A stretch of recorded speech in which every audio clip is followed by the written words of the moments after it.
Oke, alhamdulillah anak-anak semuanya hari ini sehat? Sudah makan? Sudah, berarti nanti tidak boleh ada yang ngantuk ya. Oke.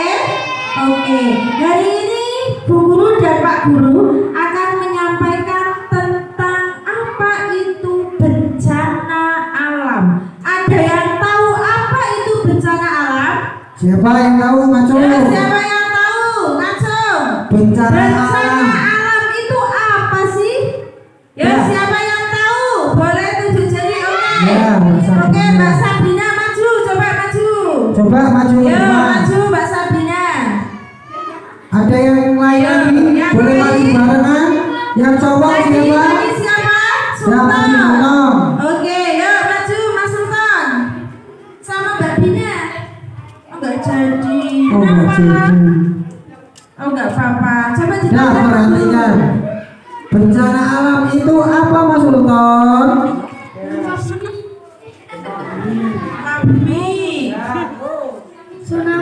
Tsunami. Terus apa lagi? Banjir. Longsor. Gunung meletus. Pertanyaannya, pernah merasakan gempa bumi? Belum. Oh, belum pernah merasakan gempa bumi. Oke, bisa tepuk tangan untuk Mas Sultan. Oke, terima kasih. Apa yang tadi disampaikan Mas Sultan itu adalah contohnya, contoh dari peristiwa alamnya. Kalau peristiwa alam itu sendiri, itu peristiwa yang disebabkan oleh alam dan bisa berdampak merugikan di masyarakat. Tadi Mas Sultan sudah menyebutkan contohnya ada gempa bumi, banjir, gunung meletus, tsunami, dan masih banyak lagi. Kemudian katanya tadi Mas Sultan tidak pernah merasakan gempa bumi. Di sini teman-teman semua, anak semua pernah merasakan gempa bumi? Pernah. Pernah. Gimana rasanya? Bagaimana rasanya? Getar. Getar. Apanya yang getar? Oh, buminya yang getar. Buminya bergetar. Hah? Kayak gini? Oke, ternyata sudah ada yang pernah merasakan. Kalau banjir, di tempat kita pernah banjir apa tidak? Oh, tidak. Pingin banjir? Oh, tidak. Berarti kalau tidak pingin banjir, apa yang harus kamu lakukan? Buang sampah pada tempatnya. Terus apa lagi? Apa Mbak Laila? Menjaga lingkungan kita supaya bersih, bebas dari sampah. Sudahkah kamu melakukannya? Ah, sudah. Tapi kok sepertinya Bu Guru masih lihat di depan kelas-kelas itu sampahnya masih banyak. Nah, itu kalau setiap hari kamu tumpuk sampah terus jadi gunungan sampah. Padahal sampah itu tidak boleh dibakar. Dan yang paling penting diingat, di lingkungan kalian tinggal di kampung, di desa, jangan dibiasakan membuang sampah di sungai. Coba itu di kali kecil, sungai kecil yang ada di Dukuh Kepokoh. Sungai ini isinya iwake apa saiki? Pampos. Apa lagi? Hah? Dulu waktu kecil Pak Guru ini ya, itu kalau ada musim nanti airnya di stop, itu bisa cari ikan di kali sing cilik ning tengah kampung, asri isine iwak pelong lembi. Saiki mancing kuliah, Pampers, plastik, dan sampah yang lain. sampah rumah tangga. Ya, karena air itu salah satu sumber kehidupan. Coba Pak si Mas mati pada geblabrak apa tidak? Susah apa tidak? Mau mandi pakai apa? Mau wudhu juga pakai apa? Ya, jangan, mohon maaf ini. Sekarang itu banyak kemudahan, tapi SDM orangnya belum bisa memahami apa yang sudah bisa dimanfaatkan. Orang tua sekarang anaknya dipempesin, dibelikan apa dan sebagainya, sampai dibuat sakarpe. Itu nggak boleh. Harus ini jaga benar lingkungan kita. Kemudahan yang sudah ada jangan sampai malah merusak. Coba kalian lihat wisata desa di Klaten, itu cuma di desa, sungainya kali ini ditoto, dicek, didoi uang hilang. Jadi wisata yang luar biasa, jadi tempat usaha mendapatkan uang. Itu kalian kalau pengen tahu, main di daerah Klaten, kemudian Sragen, Karanganyar sana, Pak Budi sudah pernah mulai dongeng, ngerti? Nah, sekarang itu bisa sumber desa menjadi ladang pendapatan kita, selain lingkungan desa kita menjadi indah, tertata dan dilindungi. Silakan Bu Nia. Oke, kamu pernah ke tempatnya Bu Guru? Nah, di tempatnya Bu Guru itu tidak ada yang namanya sungai. Bu Nia. Nah, tidak ada yang namanya sungai di tempatnya Bu Guru. Makanya di tempat kalian tinggal Dukuh Kepokoh ini ada sungainya, tolong dijaga supaya nanti tidak tahu nanti 10 tahun ke depan, 20 tahun ke depan Dukuh Kepokoh itu menjadi dukuh wisatawan paling bagus se-Indonesia. Itu tidak akan pernah tahu. Tidak pernah tahu ya. Bu Guru tidak tahu nanti tahun ke depan itu Bu Guru masih di sini atau sudah pindah, kan nggak tahu. Makanya jangan sia-siakan kesempatan yang ada. Kita jaga mulai dari hal kecil. Setelah jajan, kemarin Bu Guru lihat ada segerombolan anak di depan kelas 1, cowok-cowok. Mereka itu menghadap tempat sampah, ngadep tempat sampah. Tapi apa yang mereka lakukan? Buangnya di kolong air. Itu punya otak atau jangan seperti itu? Padahal di depannya ada tempat sampah, dan tempat sampah itu sedang dikerumunin anak-anak itu loh. Kok bisanya buangnya sampah di sebelahnya, bukan justru di tempat sampah? Nah, dari hal kecil saja itu kita harus lakukan setiap hari supaya menjadi kebiasaan. Tidak hanya di sekolah, tapi juga di rumah. Di rumah itu kamu harus menjaga kebersihan. Berjajan, tidak ada tempat sampah. Masih ada pawon di tempat kamu, masih ada pawon? Masih. Nah itu bisa dicemplung kayak ngono makan gua apa geni main kudu dibakar. Buat masak, jadi manfaat. Plastik. Ya enggak apa-apa. Yang penting kamu mulai setiap hari. Bukan hanya ketika disuruh Pak Guru Bu Guru di sekolah, Mbak, sampahnya harus dimasukkan.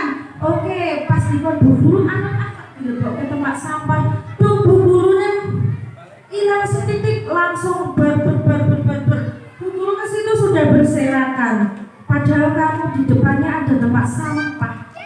Nah, dari hal kecil saja ini bisa merugikan kita. Selain banjir, kalau membuang sampahnya di depan kelas-kelas, mampet, apalagi di wastafel.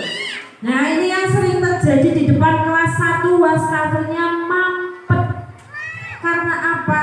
Isi sendok, isi plastik, isi mie. Kalau makanannya tidak habis, yang dilakukan pertama kali itu kamu tawarkan dulu ke teman kamu. Jangan dibuang. Jangan langsung Ya. Jangan pernah menyia-nyiakan makanan. Itu rezeki. Itu rezeki. Banyak anak yang tidak makan banyak sekali. Makanya kamu yang masih bisa jajan sanggupnya 1 hari 10.000 itu harus bersyukur karena di sana banyak sekali yang membutuhkan makanan. Oke, kembali ke materi. Yang kedua itu ada gempa bumi. Itu yang sudah kamu rasakan tadi katanya getar-getar. Terus ada yang belum pernah merasakan juga. Mas Soleh pernah merasakan gempa bumi? Oh belum, Mbak Baul? Oh sudah. Ya. Ternyata masih banyak yang belum pernah merasakan, Pak.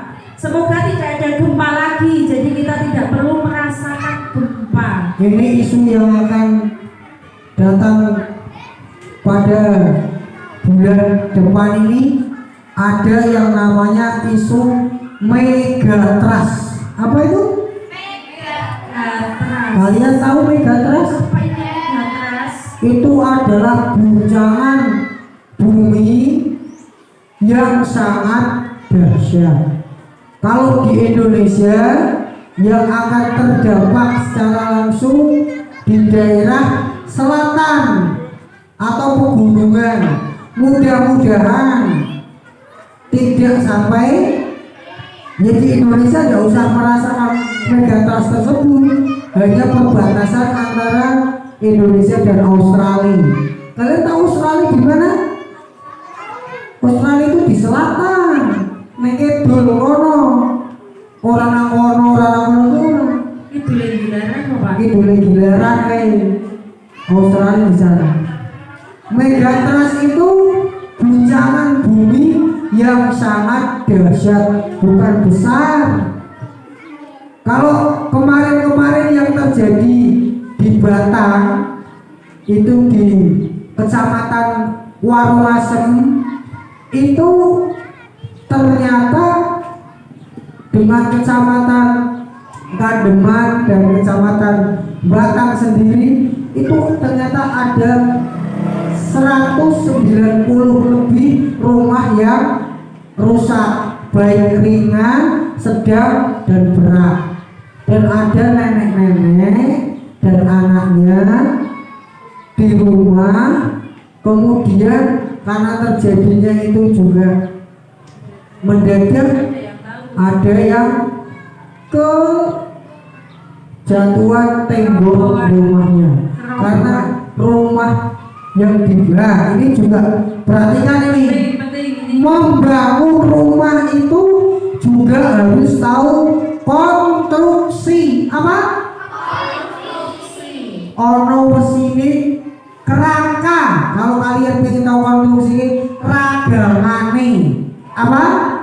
Ragangan. Jadi wesi misalnya dicor wesi muter mendure ya, mendure terus dure maning dikunci maning arep ambil boyo temboknya anteng paling retak tuh belum tentu karena kuat bangunannya menyesuaikan. Mohon maaf ini ya, banyak rumah itu di Indonesia dibangun dengan bata semen tapi tidak ada rangkanya. Beneran itu sangat berbahaya. Apa? Kalau terjadi gempa bumi, bangunan bisa langsung roboh hancur. Ini harus kalian besok kalau mau bangun rumah ingat-ingat nih pesan dari Pak Guru, harus ada kerangkanya, ragangannya. Kalian pernah lihat hotel bintang 5 yang bertingkat? Pernah di TV, Pak. Itu yang dibangun dulu bukan pagarnya, pondasi bawahnya menggunakan cakar ayam jenenge besi yang besar, ya, kemudian pakai pondasi batu, kemudian atasnya dikasih besi lagi. Ya ono gempa yo kayak ini tak. Halo. Pak itu murid Karena getar, hanya bergetar. apa konstruksinya bagus, T Tembok itu hanya pembatas saja, fungsinya hanya digunakan untuk membatasi sekat-sekat di dalam ruang. Ya, Oke. itu gempa bumi ya.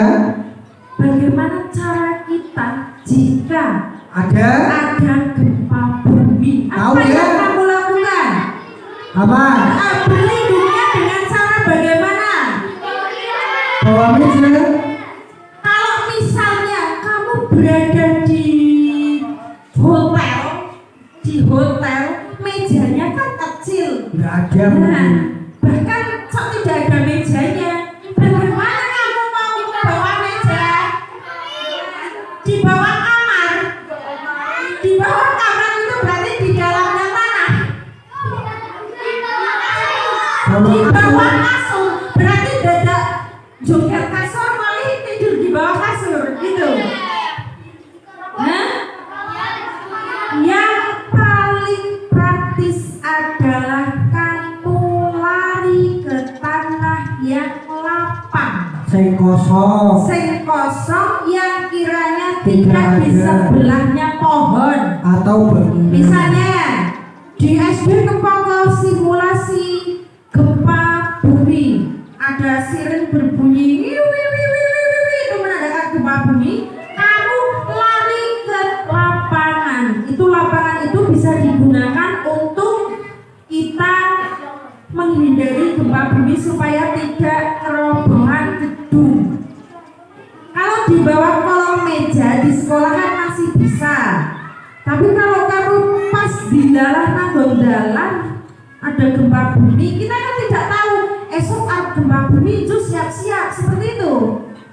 Tidak tahu ya, itu semua sudah kehendaknya Allah. Jadi kita tidak tahu, makanya kita harus siap-siap. Apa yang harus kalian lakukan? Yang pertama, keluar dari ruangan tersebut dan jangan sampai panik, lari, jongkong-jongkongan, uyel-uyel ya podo bae. Tenang saja. Kalau Pak Guru biasa melihat orang Jepang itu dengan gempa kayak teman sehari-hari. Apa? Lah kok bisa Pak Guru? Di Jepang itu dalam 1 tahun bisa terjadi gempa ratusan kali. Paham ya? Bisa terjadi ratusan kali. Mereka kemarin ada gempa 7,5 skala Richter, sama sekali tidak ada yang panik. Di dalam ruangan mereka berdiri dulu, melihat, mengamati, dan di Jepang bangunan harus sesuai standar dari ukuran pemerintah. Jadi kalau ada gempa, rumah orang langsung ambruk, gedung kantor orang langsung ambruk. Getar-getar dulu sambil mereka mencari dan mengingat tempat keluar yang paling dekat, paling aman lewat mana. Tidak ada penduduk kayak orang Indonesia.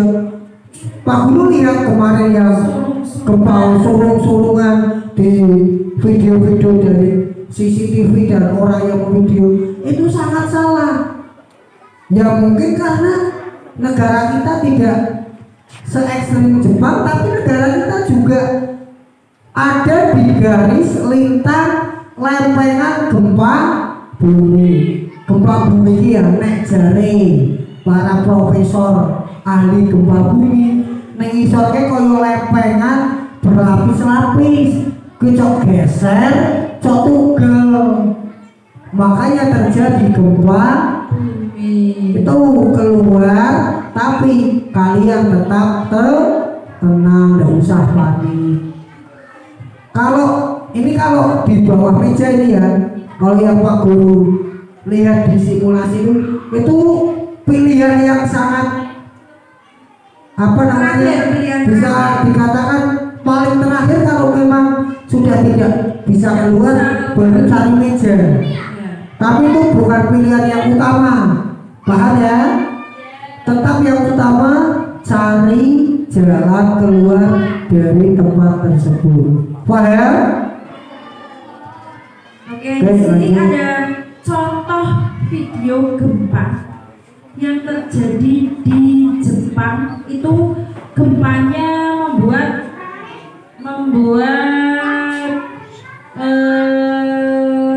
rumahnya itu rata.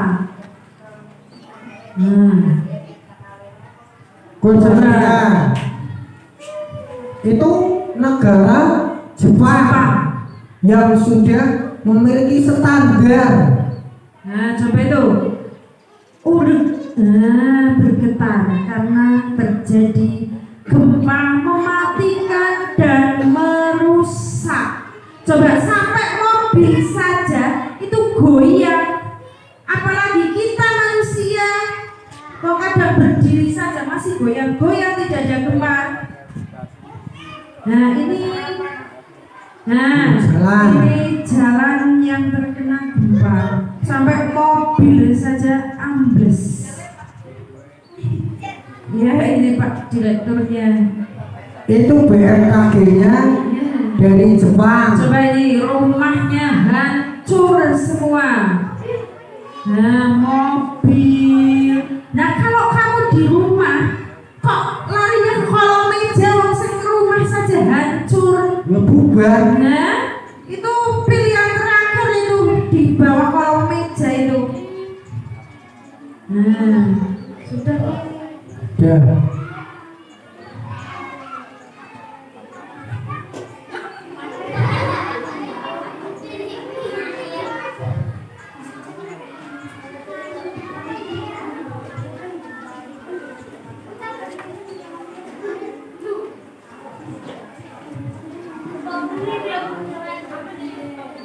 Ya, sudah melihat contoh bencana alam yaitu gempa bumi yang terjadi di Jepang. Bangunan di Jepang yang sudah menggunakan standar saja sampai roboh rata seperti itu. Menjadi tanah seperti semula. Oke, semuanya paham ya? Apa yang harus kamu lakukan jika ada gempa? Mencari jalan keluar.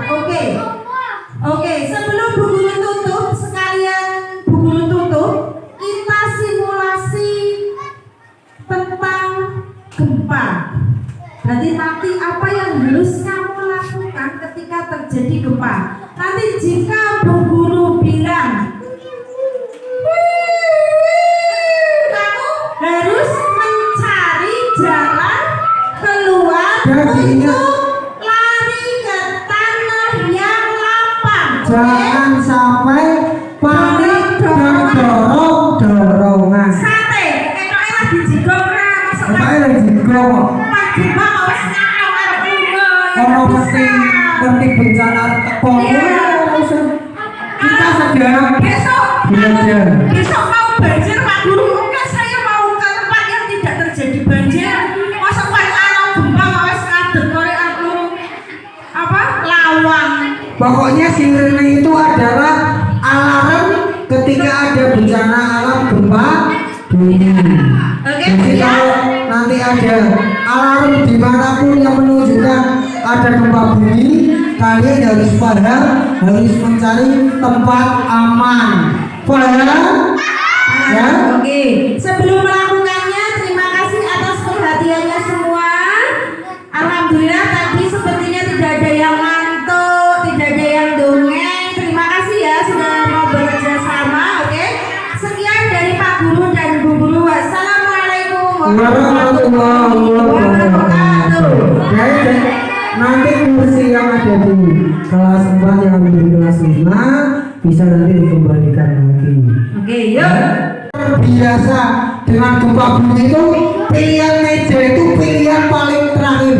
Ya, wong gedung bae ambruk nang isor hijau. Logikanya itu ya. Tapi karena ini untuk simulasi, nanti yang pertama berlindung di bawah meja, kemudian yang kedua ke tanah yang lapang, jangan sampai berebut dan dorong-dorongan.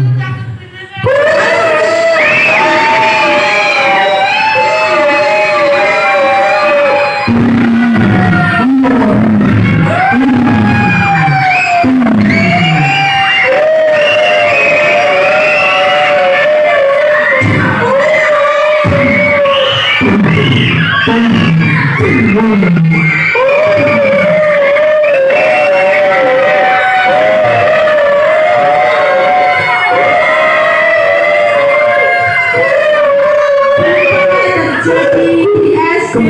yang terjadi tunggu tempatnya di SD Negeri 2. Anak-anak sedang belajar di dalam kelas, kemudian terjadi gempa bumi dan anak-anak mencari tempat berlindung. Di sini mereka berlindung di bawah kolom meja. Oke, bendera, terima kasih. Duduk lagi, teman-teman, boleh dikasih Oke, selanjutnya. Oke, tidak boleh dorong-dorongan. Perhatikan ya, kalau ada bencana, jangan sampai kalian hanya memikirkan diri kalian sendiri. Ya, paham ya? Orang di sekitar kalian ya kalian juga ikut saling menyelamatkan bersama-sama. Nanti rasa Ya? duduk semuanya, duduk sing ada kursinya. Paham ya? Kalau lagi maca, sing nambuni kalau lagi maca. Ya, jangan sampai hanya memikirkan diri sendiri, tetap saling bekerja sama dan mengingatkan ketika ada bencana alam. Sudah siap.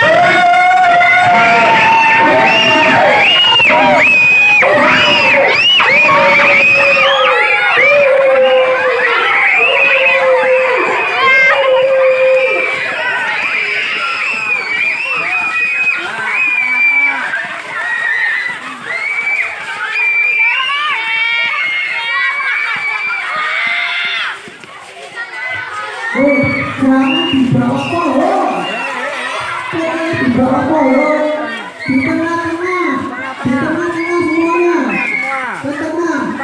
Jangan di samping tembok atau bangunan, jangan juga di bawah pohon. Yang jauh dari pohon dan tembok bangunan. Yuk, kasih